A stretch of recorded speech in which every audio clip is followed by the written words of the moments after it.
Jeudi 23 novembre, le porte-parole de la diplomatie du Qatar fait une annonce. La trêve commencera vendredi à 7 h du matin. Elle durera comme convenu 4 jours.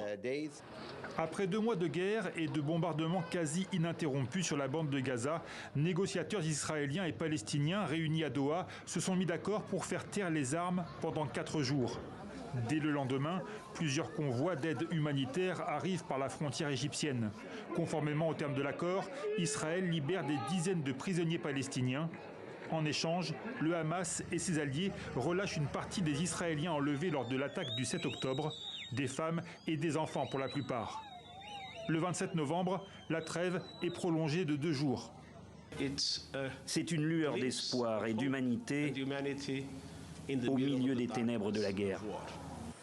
Washington envoie son secrétaire d'État dans l'espoir de prolonger cette pause dans les combats. Mais le 1er décembre, Gaza est à nouveau bombardée, sans relâche. Depuis 3 mois, aucune trêve, aucun cessez-le-feu. Plusieurs séries de discussions ont eu lieu entre Israël et le Hamas, sans résultat. Mais dimanche, Jake Sullivan, le conseiller à la sécurité nationale de la Maison-Blanche, annonce qu'un terrain d'entente a été trouvé lors de récentes négociations à Paris entre Israël et les principaux médiateurs, Égypte, États-Unis et Qatar. Au même moment, cette chaîne de télévision proche du renseignement égyptien affirme que les pourparlers ont repris à Doha avec des cadres du Hamas. Ce que nous espérons, c'est obtenir une pause prolongée dans les combats. J'ai moi-même parlé d'un cessez-le-feu temporaire.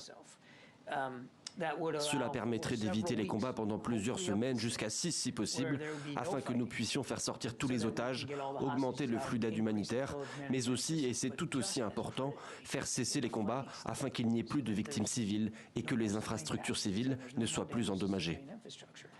Les contours de l'accord présenté au cabinet de guerre israélien ont été révélés par les médias israéliens. 40 otages devraient sortir de Gaza. En échange, l'État hébreu devrait libérer des centaines de prisonniers palestiniens.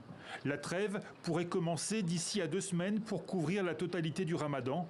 Le Premier ministre Netanyahou a lui-même confirmé l'existence d'un accord en négociation, tout en réaffirmant qu'il ne ferait que retarder l'offensive sur Rafah. L'armée israélienne a d'ailleurs présenté un plan pour évacuer les populations dans ces futures zones de combat.